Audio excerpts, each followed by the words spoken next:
আসসালামু আলাইকুম, কেমন আছেন সবাই? রেল লাইনের কাজের পাশাপাশিও কিন্তু আমার একটি বাতিক আছে, সেটা হচ্ছে বিভিন্ন রান্নার এক্সপেরিমেন্ট চালানো। তো অনেক সময় কি করি যে ফ্রি সময় থাকলে আমি বিভিন্ন ধরনের রান্না করার চেষ্টা করি। যদিও আমি ভালো রান্না পারি না, তবে ইউটিউব দেখে অনেক সময় ট্রাই করি।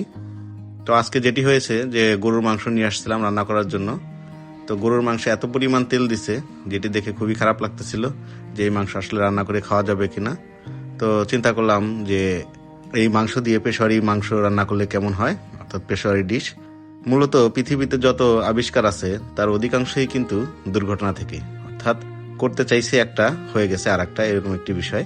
তো যেই কথা সেই কাজ, পেশোয়ারি মাংস রান্না করা ইউটিউবে দেখে নিলাম বেশ কয়েকবার কিভাবে রান্না করে, এবং সেই অনুযায়ী কাজ শুরু করে দিলাম, অর্থাৎ পেঁয়াজ, মরিচ এবং আলু কেটে নিলাম।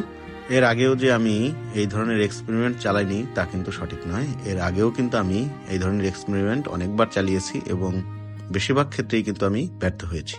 একবার কি হলো, মাথায় হান্ডি মাংস রান্না করার ভূত মাথায় চাপ। তখন সবে মাত্র চারপাশে হান্ডি মাংস রান্না করার সরগোল পড়েছে। তো যেই কথা সেই কাজ, আমি একটি হান্ডির জন্য পাতিল কিনে নিয়ে আসলাম এবং তার মধ্যে মাংস টাংস রেডি করে বসিয়ে দিলাম।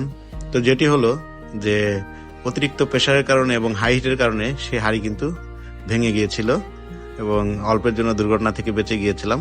আজকে কিন্তু সেই রকম হাঁড়ি ফাটার সম্ভাবনা খুবই কম, কারণ আজকে হাঁড়ি হিসেবে নিচ্ছি প্রেসার কুকার। দেখা যাক সফল হয় কিনা। ইউটিউব দেখে যতটুকু শিখেছি, পেশোয়ারি মাংসে তেমন কোনো মশলা লাগে না, শুধু মাংসের মধ্যে পেঁয়াজ, মরিচ, আদা আর চাইলে সামান্য পরিমাণ ঘি দেওয়া যেতে পারে। তো সেই অনুযায়ী পেঁয়াজ, মরিচ এবং আদা কেটে মাংসের সাথে মিশিয়ে নিলাম এবং সামান্য পরিমাণ ঘি দিয়ে দিলাম।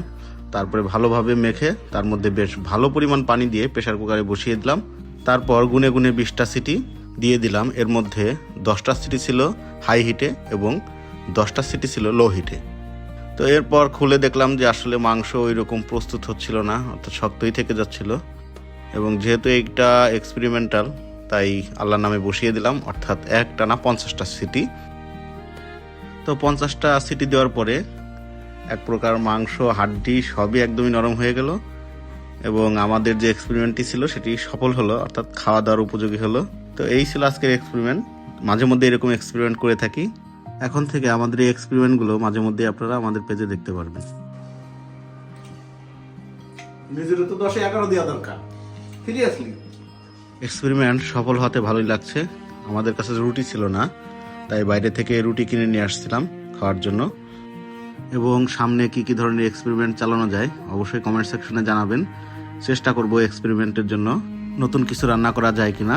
তবে আজকের পেশোয়ারি মাংস রান্নাতে কিন্তু একদম 100তে 100, অর্থাৎ সফলতা অর্জন করছি। আমি চিন্তাও করিনি যে প্রথমবারে এই পেশোয়ারি মাংস রান্না করতে গিয়ে সফল হব, শুধু ইউটিউবেই দেখেছি। তো হঠাৎ করে মনে হলো যে এই পেশোয়ারি মাংস রান্নাটা প্র্যাকটিস করি।